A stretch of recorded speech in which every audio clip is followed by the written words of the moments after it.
Hello दोस्तों, स्वागत है आपका अपने चैनल प्रैक्टिकली साइट विजिट में। दोस्तों, अक्सर आपने अपने मकान में छत का सरिया ज़रूर बनवाया होगा। अगर छत आप मकान बनाते हो तो छत भी आती है, और छत आती है तो छत का सरिया भी आता है।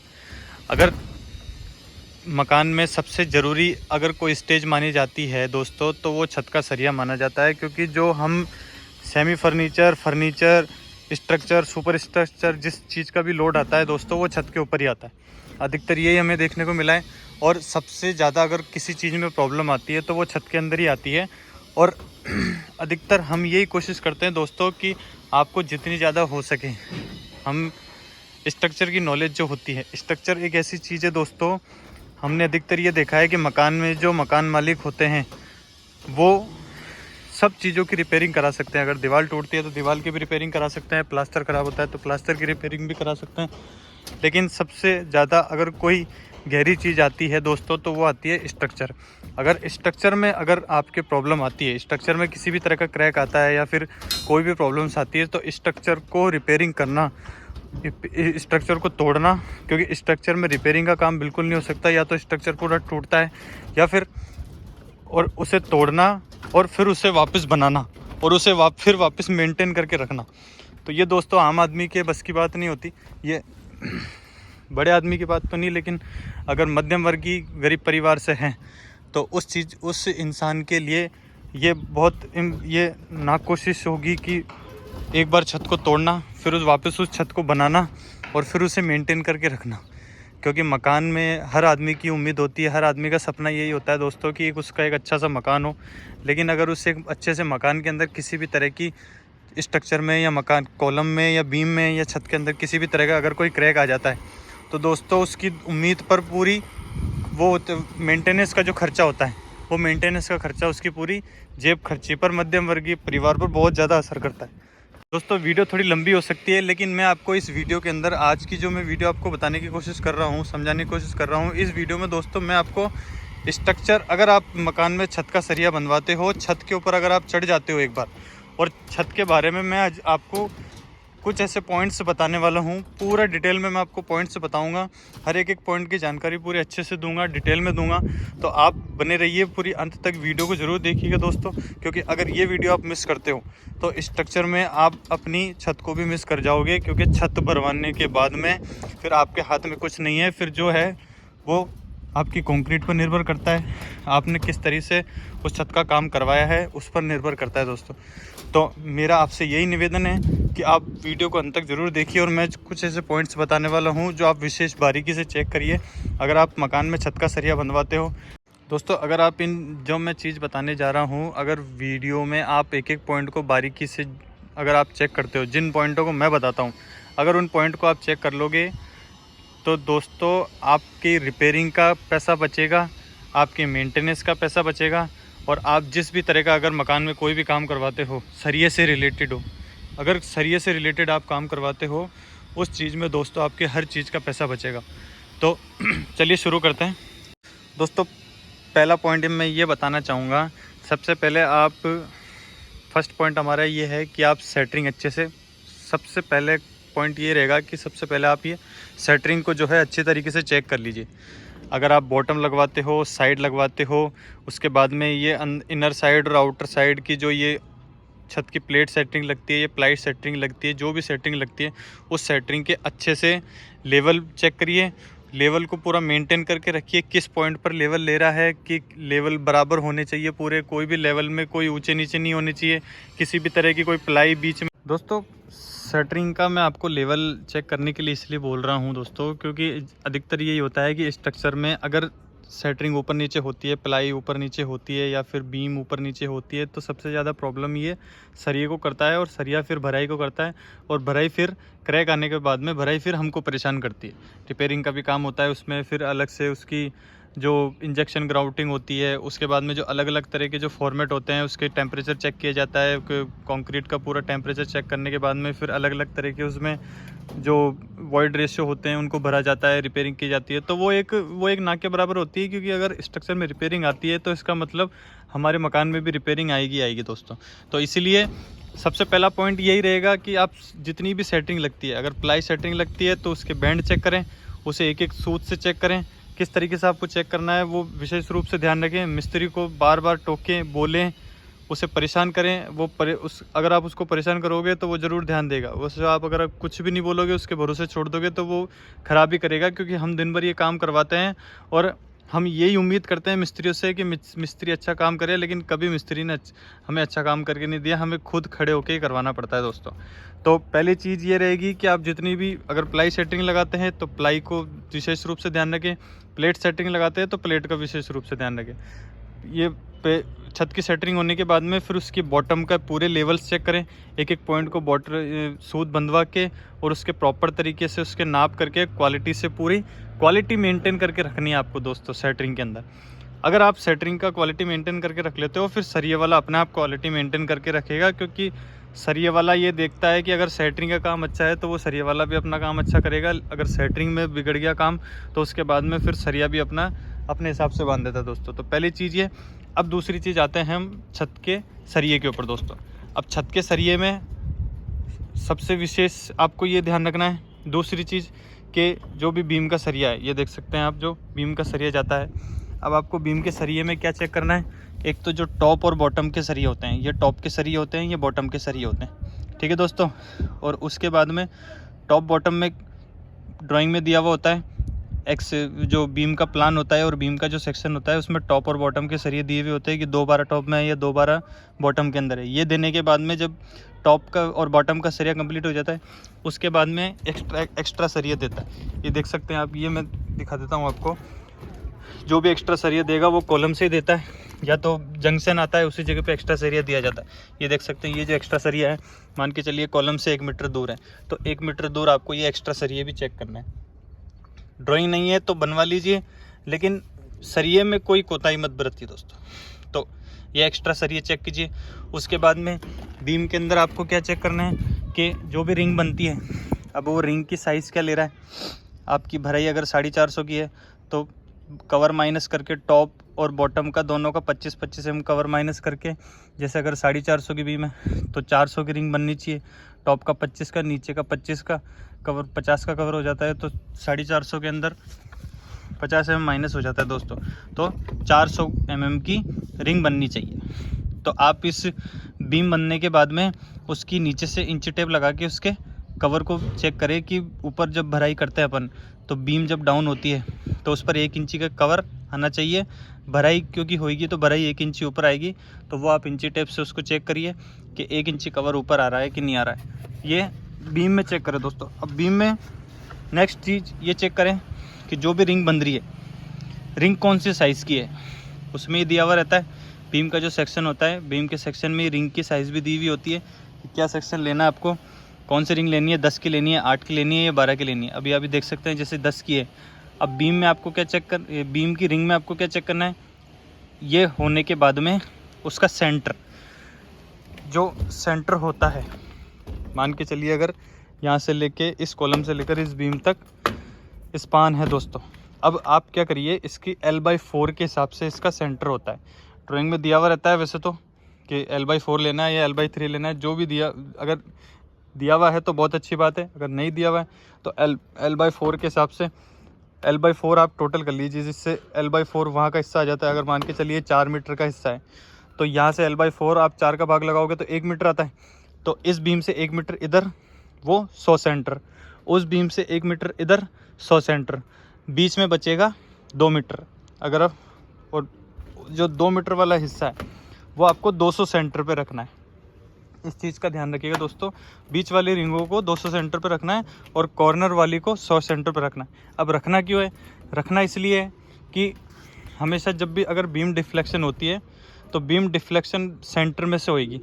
लोड अगर आता है तो बीम का सेंटर पे आता है, तो और मोमेंट जो जनरेट होगा वो हमेशा कॉर्नर पर होता है। डिफ्लेक्शन बीम्स का सेंटर में होता है, छत का हो या कॉलम का हो या बीम का हो, किसी भी चीज़ का हो, डिफ्लेक्शन हमेशा सेंटर पे होता है। लेकिन जो मूवमेंट होता है वो हमेशा पासिंग में होता है।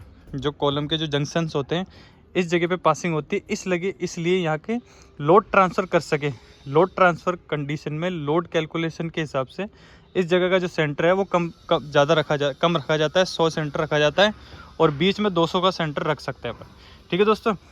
अब रिंग इसका सेंटर चेक होने के बाद में रिंग में आपको नेक्स्ट चीज़ क्या चेक करनी है, अधिकतर यही होता है मकानों की छतों पे या मकानों के अंदर एल मोड़ देते हैं रिंगों का, और इस तरीके से एल मोड़ के बस यहीं छोड़ देते हैं। लेकिन ये बिल्कुल गलत तरीका है दोस्तों।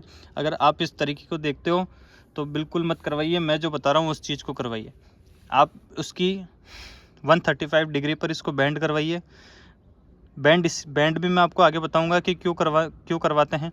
पहले आप इसको 135 डिग्री पर बैंड करवाइए, और उस 135 डिग्री की जो लेंथ है, अगर मान के चलिए 10 mm की रिंग है तो 8D या 10D इस हिसाब से इसकी लेंथ होनी चाहिए। तो अगर 10 mm का सरिया है तो 8 से गुणा करते हैं तो 80 mm, मतलब कि 4 इंची इसको अंदर से बैंड करवाइए। दोस्तों ये रिंग इसलिए मुड़वाते हैं हम क्योंकि कुछ एक जो नॉर्म्स होते हैं हमारे IS 456 2000 के तहत स्ट्रक्चर इंजीनियर या स्ट्रक्चर बुक्स के अंदर बिल्डिंग बायलॉस के नियमों के अनुसार ये कुछ एक स्ट्रक्चर में रूल्स होते हैं, उस रूल्स को फॉलो करना पड़ता है दोस्तों। अब रूल्स बनाए तो कुछ ना कुछ सोच समझ के बनाए होंगे दोस्तों। कुछ ऐसा तो है नहीं कि हमें मज़ा तो आता नहीं है कि इस कुंडी को इधर से मुड़वाएं या उस कुंडी को उधर से मुड़वाएं, ऐसा हमें कोई विशेष कोई तरीका तो है नहीं। हमें स्ट्रक्चर को फॉलो करना पड़ता है और उस स्ट्रक्चर को फॉलो करके ही हमें काम करवाना पड़ता है। तो इसलिए हम ये कोशिश करते हैं कि रिंग की मुंडी अच्छे से मुड़े, सेंटर जो है वो अच्छे से लगे, उस चीज़ के लिए दोस्तों दूसरा इसमें जो कुंडी होती है, कुंडी मोड़ने का कारण ये माना जाता है अधिकतर कि जब भी कंक्रीट इस पर आती है तो कंक्रीट बिल्कुल वाइब्रेट भी होती है, तो आराम से इसमें पासिंग हो जाती है। पासिंग होने के बाद में अगर कंक्रीट सेट हो जाती है, उसके बाद में जब दीवार इसके ऊपर बनती है, दीवारों का लोड जब इसके ऊपर आता है, तो ये जो लोड होते हैं, जो दीवारों का जो लोड आता है, तो ये रिंग उस लोड को नीचे की तरफ कंक्रीट पे ट्रांसफ़र कर देती है। तो सबसे बड़ा कारण ये माना जाता है कि लोड कैलकुलेशन और लोड ट्रांसफ़र के लिए इन चीज़ों का हम उपयोग करते हैं दोस्तों रिंग के अंदर नेक्स्ट चीज़ आपको ये ध्यान रखनी है बीम के अंदर कि जब भी आप बीम में क्रॉसिंग बीम आए, अगर कोई क्रॉसिंग बीम आती है तो उसकी जो आउटर का जो पोर्शन होता है उसका एल ज़रूर मुड़वाएं। अब एल होना कितना चाहिए वो बता देता हूँ मैं, उसके बाद में ये मैं आपको बताऊँगा कि मुड़वाते क्यों हैं। अब होना इसलिए चाहिए कि एल इसलिए मोड़ा जाता है वही लोड ट्रांसफ़र के लिए। एक तो जब इस पर लोड पासिंग होगी और ये बीम इस बीम से कनेक्ट हो जाए, अगर आप सीधा सरिया यहाँ ला के छोड़ दोगे और उसके बाद में इसको यहाँ से बांध दोगे तो वो लोड ट्रांसफ़र नहीं होगा, ये बीम इसके ऊपर नहीं टेकेगी, क्योंकि ये मास्टर बीम है और ये सेकेंडरी बीम है। इसे प्राइमरी बीम भी कहा जाता है, इसे सेकेंडरी बीम भी कहा जाता है। तो ये लोड ट्रांसफ़र करने के लिए इसको एल मोड़ा जाता है दोस्तों। और उसके बाद में जो इसकी लेंथ होती है वो लेंथ हमेशा वैसे डेवलपमेंट लेंथ के हिसाब से लेंथ निकलती है कि जो भी डेवलपमेंट लेंथ आती है वो उस हिसाब से होता है। लेकिन अधिकतर मकानों में ये माना जाता है कि 1 फुट का आप एल, नीचे से 1 फुट की जो नीचे का बॉटम का सरिया रहा है उसका 1 फुट, और ऊपर से जो ये सरिया जा रहा है उसका 1 फुट, तो दोनों को 1-1 फुट पे एल 1-1 फुट के एल होने चाहिए, ऐसा माना जाता है अधिकतर मकानों के अंदर। ठीक है दोस्तों, बीम में नेक्स्ट चीज़ आपको ये ध्यान रखनी है कि हमेशा मेन बीम जो होती है जिसे प्राइमरी बीम कहा जाता है, हमेशा प्राइमरी बीम या मेन बीम के ऊपर नेक्स्ट जनरेशन की बीम है सेकेंडरी बीम रेस्ट करती है। तो ये जो बीम आती है इसी के ऊपर ये देख सकते हैं आप, ये जो सरिया आप देख रहे हो, ये देखिए ये मेन बीम का सरिया जा रहा है, उसके ऊपर ये बीम रेस्ट कर रही है, ये देख सकते हैं आप।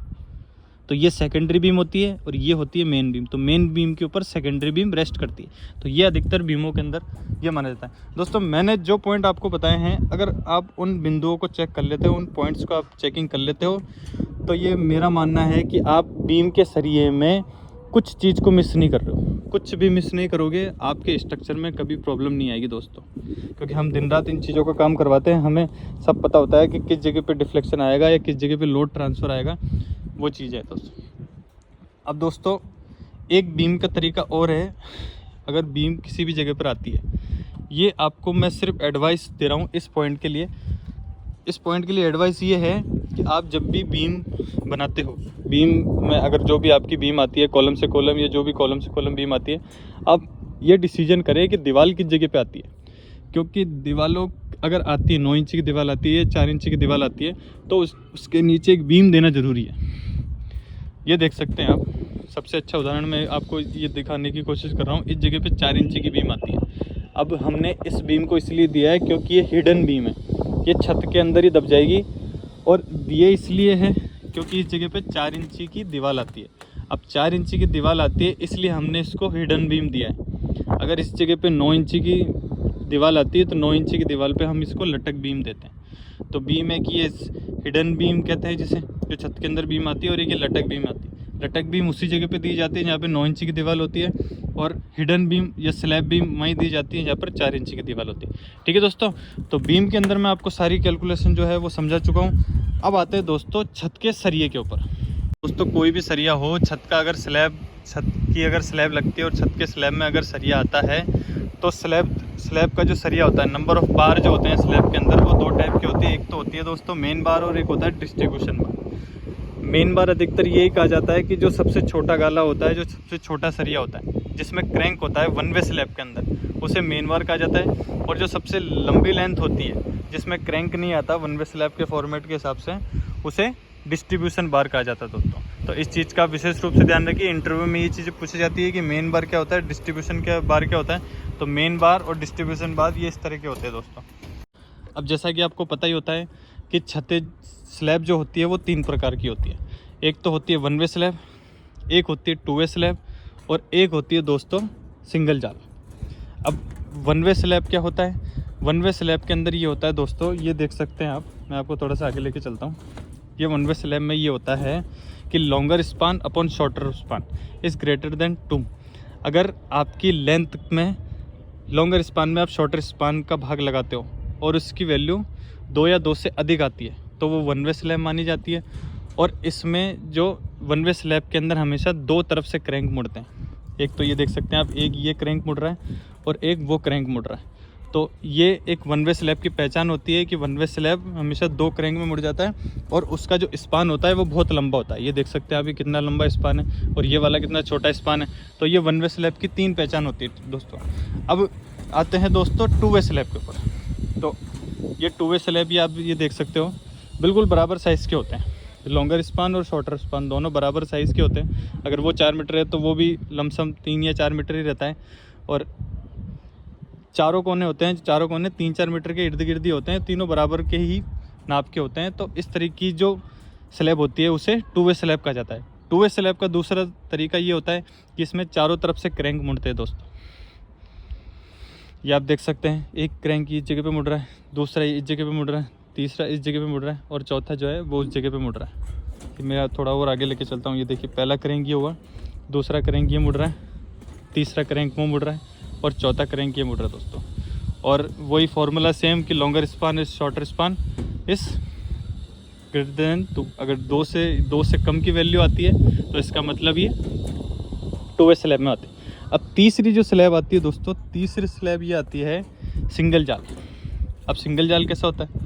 सिंगल जाल होता है दोस्तों, ये देख सकते हैं, ठीक है, इसमें कोई क्रैंक नहीं है। जो ये सरिया आया है वो उधर से कुदाव सरिया है, तो उसे तो हम काउंट कर ही नहीं सकते इस स्लैब के अंदर। ये स्लैब एक अलग ही पोर्शन है। अगर ये स्लैब का कुदाव सरिया उधर जाता है तो उससे स्लैब का कोई लेना देना नहीं है। लेकिन सिंगल जाल इसमें आता है, और सिंगल जाल का मतलब ये होता है कि इस जगह पर कोई ज़्यादा लोड नहीं है, सिर्फ बाथरूम है या टॉयलेट है या छोटे मोटे बालकनी है, उसी जगह पर अधिकतर हम सिंगल जाल को देते हैं, प्रोवाइड करते हैं।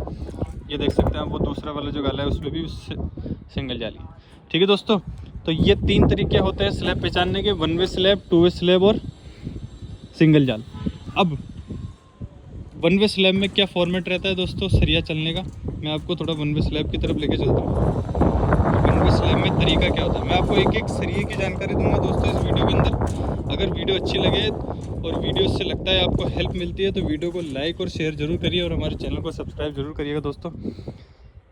वन वे स्लैब में 2 तरफ से क्रैंक होता है, इस चीज़ का मैंने आपको बता दिया। उसके बाद में जो आपकी टोटल जो स्पान होता है, टोटल स्पान में जो भी सेंटर अगर दिया हुआ है, मान के चलिए अगर 6 मीटर की लेंथ है, 6 मीटर की लेंथ में अगर 100 सेंटर दिया हुआ है तो इसका मतलब 60 टोटल नंबर ऑफ़ बार आती है। अब एक सरिया चलता है, पहले स्टार्टिंग से अगर हम चेक करें तो ये सरिया चलता है, ये बीम के यहाँ तक रहेगा।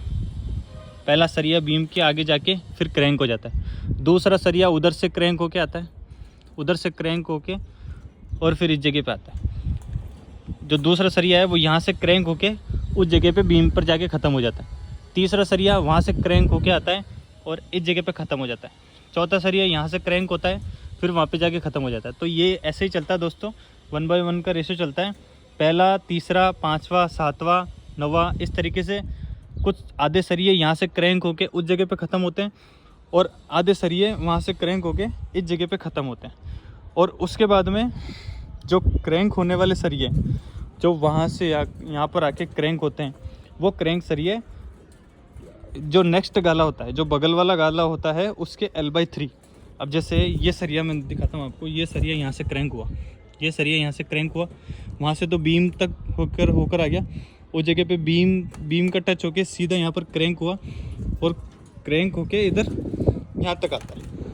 ये इसलिए होता है, अब ये होता क्यों है दोस्तों? होता इसलिए है कि जो नेक्स्ट जो गाला होता है, मान के चलिए अगर हम उस पोर्शन की तो सोच लेते हैं कि वो गाला जो है वो बिल्कुल सेपरेट पोजीशन में है, लोड ट्रांसफ़र करने की स्थिति में, लेकिन हमें बगल वाले गाले को भी देखना पड़ता है क्योंकि स्लैब से ही स्लैब आपस में लोड ट्रांसफ़र होता है दोस्तों। तो इस स्लैब का लोड इस स्लैब के ऊपर आ जाए तो लोड ट्रांसफ़र करने के लिए इस सरिये को इस तरफ कुदाया जाता है। इस चीज़ का सबसे बेस्ट फॉर्मेट यही होता है कि यहाँ का अगर क्रैंक का सरिया है तो वो उधर जाके कूदेगा और उधर से अगर कोई क्रैंक का सरिया आ रहा है तो वो इधर जाके कूदेगा। ये सिंपल सा फॉर्मेट होता है। और उसके बाद में 1 वे स्लैब में 2 तरफ क्रैंक इसलिए होते हैं दोस्तों क्योंकि अगर ये लॉन्ग स्पान है, अगर डिफ्लेक्ट होता है तो बीच में से ही होगा। और बीच में से वही चीज़ है कि अगर बीच में से डिफ्लेक्शन होता है तो मूवमेंट हमेशा कॉर्नर पे करेगा। तो इसलिए इसको मूवमेंट दोनों तरफ से कॉर्नर पे करेगा, इसलिए 2 तरफ के कॉर्नर पर हम क्रैंक दिए जाते हैं 1 वे स्लैब के अंदर। ये सबसे अच्छा माना जाता है कि 1 वे स्लैब में इसलिए बीच में से डिफ्लेक्शन होता है, 2 तरफ से क्रैंक इसलिए दिया जाता है क्योंकि जो स्थिति होती है मूवमेंट डिफ्लेक्शन की वो कॉर्नर पर होती है, इसलिए 2 जगह पे क्रैंक दिया जाता है। ठीक है दोस्तों, अब जैसे जो भी क्रैंक का सरिया आता है वो इधर बगल वाले गाले पे कुदाव हो जाता है। अब वो कुदाव की लेंथ क्या होती है? कुदाव की लेंथ ये होती है, पहले मैं आपको इसकी क्रैंक की लेंथ बता देता हूँ कि क्रैंक की लेंथ क्या लेनी है। क्रैंक कर तो देते हैं लेकिन क्रैंक की लेंथ क्या लेनी है? अब क्रैंक की लेंथ ये लेनी है दोस्तों कि जो भी आपका गाला होता है, अधिकतर ये माना जाता है कि L/3 या L/6। ड्राइंग के अंदर सब कुछ दिया हुआ होता है कि क्रैंक की लेंथ जो होती है वो 0.110 L लेनी है या 0.31 L लेनी है, या तो L/3 या L/4 या L/6। आउटर जो पोर्शन होते हैं, मैं आपको आउटर पोर्शन की तरफ भी लेके चलूँगा। आउटर पोर्शन में अलग L दिया जाता है और इस जगह पे अलग L दिया जाता है। तो ये जो 1 वे स्लैब होती है इसमें ये इंटरमीडिएट सपोर्ट होते हैं। तो इंटरमीडिएट सपोर्ट के अंदर जो इंटरनल सपोर्ट होते हैं, जो अंदर के जो सपोर्ट होते हैं उसे इंटरमीडिएट सपोर्ट कहा जाता है। इस पर जो क्रैंक की लेंथ होती है वो बहुत ज़्यादा होती है। जैसे अगर ये गाला है, अगर मान के चलिए 4 मीटर का गाला है, तो 4 मीटर में अब अगर आप L/4 करते हो तो मोटा मोटा 1 मीटर आता है, तो वहाँ से 1 मीटर तक की क्रैंक आएगा और इस बीम से 1 मीटर का क्रैंक आएगा। उसके बाद में जो क्रैंक इधर आया, अब वो क्रैंक आगे कितना जाएगा? वो आगे जाएगा जो भी नेक्स्ट गाला है उस नेक्स्ट गाले के L/4 जाएगा दोस्तों, लोड ट्रांसफ़र करने के हिसाब से। तो ये एक जो क्रैंक की लेंथ और क्रैंक का जो कुदाव का सरिया होता है वो इस तरीके से कूदता है दोस्तों। अब ये तो होती है बात दोस्तों 1 वे स्लैब की। अब 2 वे स्लैब के अंदर क्या चीज़ है? 2 वे स्लैब में जैसे कि मैंने आपको बताया कि चारों जो क्रैंक के सरिये होते हैं, चारों तरफ क्रैंक आता है। ठीक है दोस्तों, और ये जो सपोर्ट होते हैं ये इंटरमीडिएट सपोर्ट होते हैं, वो इंटरमीडिएट सपोर्ट है, ये इंटरमीडिएट सपोर्ट है, ये इंटरमीडिएट सपोर्ट है। सारे गाले जो है वो इंटरमीडिएट सपोर्ट होते हैं। इंटरमीडिएट सपोर्ट में L/4 के हिसाब से क्रैंक मोड़ा जाता है। जो भी इंटरमीडिएट सपोर्ट होता है वो दिया हुआ रहता है, ड्राइंग के अंदर बाकायदा दिखाया रहता है। मैं आपको इसकी एक बार फ़ोटो और बता दूंगा, उसकी खींच के आपको बिल्कुल शेयर कर दूंगा। फ़ोटो में आप देख सकते हैं, इस फ़ोटो में आप भी देख सकते हैं जो अंदर के सपोर्ट होते हैं और बाहर के सपोर्ट होते हैं, ये सब कुछ दिया हुआ होता है कि क्रैंक की लेंथ क्या लेनी है और आउटर की लेंथ क्या लेनी है। ठीक है दोस्तों, 2 वे स्लैब के अंदर यही होता है कि चारों जो एरिया होते हैं, 2 वे स्लैब में ये होता है कि अधिकतर अपना जो लोड है वो चारों गालों में शिफ्ट करती है 2 वे स्लैब। लेकिन 1 वे जो स्लैब होती है, 1 वे स्लैब में सिर्फ 2 ही तरफ शिफ्ट होता है। जो 1 वे स्लैब है ये देख सकते हैं, ये 1 वे स्लैब में एक तो इधर लोड ट्रांसफ़र होता है, उधर लोड ट्रांसफ़र होता है। इस जगह पे कोई लोड ट्रांसफ़र नहीं होता, लेकिन 2 वे स्लैब में ये होता है कि अपना लोड चारों जगह ट्रांसफ़र करती है 2 वे स्लैब, क्योंकि इस जगह पे लोड ज़्यादा आता है। 1 वे स्लैब में अधिकतर ये होता है कि जो हॉल होते हैं या बड़े कमरे होते हैं उसी जगह पे 1 वे स्लैब दी जाती है। लेकिन जो 2 वे स्लैब होती है वो अधिकतर कमरे होते हैं जहाँ पर लोड ज़्यादा होता है, पलंग, अलमारी, फ्रिज, कूलर, एसी ये सब का लोड जो होता है वो ट्रांसफ़र करने के लिए 2 वे स्लैब का प्रोवाइडेशन किया जाता है दोस्तों। ठीक है दोस्तों, अब तीसरी चीज़ आती है दोस्तों हमारी सिंगल जाल। अब सिंगल जाल का जो यूज़ होता है, सिंगल जाल का यूज़ ये होता है कि नॉर्मल आप जिस जगह पे लोड ज़्यादा नहीं आता उस जगह पे सिंगल जाल को दिया जाता है। और मान के चलिए अगर 4 मीटर का गाला है तो 200 का सेंटर या 100 का सेंटर में सिंगल जाल दिया जाता है कि आपको ऐसे भी सोर्स सेंटर लेना है, मेन बार और डिस्ट्रीब्यूशन बार, ये चीज़ें आपको इसमें ध्यान रखनी है। ठीक है दोस्तों, अब एक चीज़ और इसमें ऐड मैं ये करना चाहूँगा दोस्तों कि अब ये तो होता है दोस्तों कि सरिये का जो प्रोवाइडेशन जो मैंने आपको बताया कि सरिया किस तरीके से आपको प्रोवाइड करना है। बीम का सरिया मैंने आपको बता दिया, स्लैब का सरिया मैंने आपको बता दिया, 1 वे स्लैब बता दी, 2 वे स्लैब बता दिया, सिंगल जाल बता दिया। ये तो होता है दोस्तों सरिया बंधाने का काम। अब सरिया बंधाने के बाद में हमारा काम अभी पूरा नहीं हुआ है। हमारा काम अभी कुछ काम एक ऐसा बाकी है जो बहुत ज़रूरी है और अधिकतर लोग इस चीज़ को मिस आउट कर देते हैं। इंटरव्यू में भी इस तरह की चीज़ें पूछी जाती है लेकिन किसी को कुछ पता नहीं होता कि जवाब क्या देना है। स्लैब में हमेशा 20 mm का कवर ब्लॉक लगता है, जैसा कि आपको ये देख सकते हैं। आपको स्लैब के अंदर 20 mm का कवर ब्लॉक यूज़ करना है और जिस भी जगह प्लेट अगर सरिये में टच होती है उस जगह पे आपको कवर ब्लॉक का यूज़ करना है। किसी भी जगह सेंटरिंग सरिये के टच नहीं होनी चाहिए। ये बहुत IS 456-2000 के तहत बिल्कुल गलत माना जाता है कि किसी भी जगह अगर सरिये से सेटिंग टच होती है तो वो उस जगह पे रिपेयरिंग पक्का आती ही आती है। इसलिए आप भी अगर कोशिश करें तो इस चीज़ का विशेष रूप से ध्यान रखिए, कवर ब्लॉक हमेशा मेंटेन करके रखिए, क्वालिटी से कवर ब्लॉक लगवाइए। ठीक है दोस्तों, स्लैब के अंदर हमेशा 20 mm का कवर ब्लॉक लगता है। और जो बीम होती है, अब बीम में 3 तरफ कवर ब्लॉक लगता है। एक तो बॉटम के अंदर कवर लगता है और एक इनर साइड की तरफ लगता है और एक आउटर साइड की तरफ लगता है। और बीम का जो कवर ब्लॉक होता है वो 25 mm का कवर ब्लॉक माना जाता है। तो बीम में भी आपको इसी चीज़ का ध्यान रखना है, किसी भी जगह पे आपका सरिया टच नहीं होना चाहिए। बीम के सेंटरिंग के किसी भी जगह पे बीम का सरिया टच नहीं होना चाहिए, चाहे किसी भी फॉर्मेट में लो, चाहे आप कहीं की छत भरवाएं, रेजिडेंशियल की छत भरवाएं या मकान की छत भरवाएं या फिर आप अपने होटल की छत भरवाएं या खुद का अगर कोई मकान बना रहे हो, हाउस कंस्ट्रक्शन का कोई सा भी काम करवा रहे हो, कवर ब्लॉक जो एकमात्र ऐसी चीज़ है दोस्तों जो आपको इस चीज़ का विशेष रूप से ध्यान रखना। और उसके बाद में जो कॉलम का जो कवर ब्लॉक होता है, कॉलम का कवर ब्लॉक 40 mm का होता है। ठीक है दोस्तों, तो ये जो कवर ब्लॉक होते हैं ये 3 तरफ के होते हैं। एक तो छत के अंदर 20 mm का कवर ब्लॉक लगता है, उसके बाद में जो बीम के अंदर कवर ब्लॉक यूज़ करते हैं वो 25 mm का कवर ब्लॉक होता है और जो कॉलम का कवर ब्लॉक होता है वो 40 mm का कवर ब्लॉक होता है। और जो हम नीचे बेसमेंट में फुटिंग जो यूज़ करते हैं, फुटिंग के अंदर 80 mm का कवर ब्लॉक या 100 mm का कवर ब्लॉक भी हम यूज़ कर सकते हैं। 50 mm का कवर ब्लॉक भी होते हैं जो कि उसे लोड ट्रांसफ़र करने के लिए माने जाते हैं। तो कवर ब्लॉक का यही काम होता है कि किसी भी जगह रिपेयरिंग ना आए, किसी भी जगह कोई प्रॉब्लम नहीं आए, इसलिए कवर ब्लॉक का यूज़ किया जाता है। आपको मैं प्रॉपर तरीके से दिखा भी देता हूँ, ये देख सकते हैं, ये बीम का कवर ब्लॉक, ये छत का कवर ब्लॉक है 20 mm का। और आपको लगाना कैसा है, ये लगाना सबसे बेस्ट तरीका ये है, इसके अंदर एक सर्कुलर में छेद होता है, सर्कुलर के अंदर जो होता है वो उसी तरीके से आपको छत का कवर ब्लॉक लगवाना है। ठीक है दोस्तों, और ये जो बीम का कवर ब्लॉक होता है, बीम के कवर ब्लॉक के अंदर भी आपको मैं दिखा देता हूँ। ये देखिए, ये जो ट्रायंगल शेप होती है, ये ट्रायंगल शेप इस तरीके से बीम का कवर ब्लॉक लगता है और उसी तरीके से कॉलम का कवर ब्लॉक भी लगता है। तो चारों जो कवर ब्लॉक होते हैं, चारों कवर ब्लॉक इसी तरीके से ट्रायंगल शेप में दिए हुए होते हैं, सरिये का गैप उनमें दिया हुआ होता है। पहले के टाइम में ये होती थी कि पत्थर का टुकड़ा काट के या पत्थर फंसा के वो कवर ब्लॉक को मेंटेन किया जाता था, लेकिन वो सिस्टम आजकल बिल्कुल ख़त्म हो गया है क्योंकि वो एग्रीगेट नहीं, इसमें कंक्रीट नहीं होती थी, बट ये कंक्रीट का बनता है, ये मसाले का भी बनता है, लेकिन बेस्ट ये माना जाता है दोस्तों। तो दोस्तों आई होप वीडियो से आपको ज़रूर सीखने को मिलेगा। तो दोस्तों मैंने जितनी भी आपको चीज़ें बताई हैं स्ट्रक्चर के बारे में, ये पूरी जो मैंने टिप्स दिए थे वो पूरा स्ट्रक्चर के बारे में बताया था दोस्तों कि इंटरव्यू में यही चीज़ें पूछी जाती हैं। अगर नए फ्रेशर इंजीनियर है, स्टूडेंट है, तो उसके लिए सबसे बेस्ट यही है कि इन टिप्स को फॉलो करें दोस्तों, क्योंकि ये चीज़ें अधिकतर इंटरव्यू में पूछी जाती है।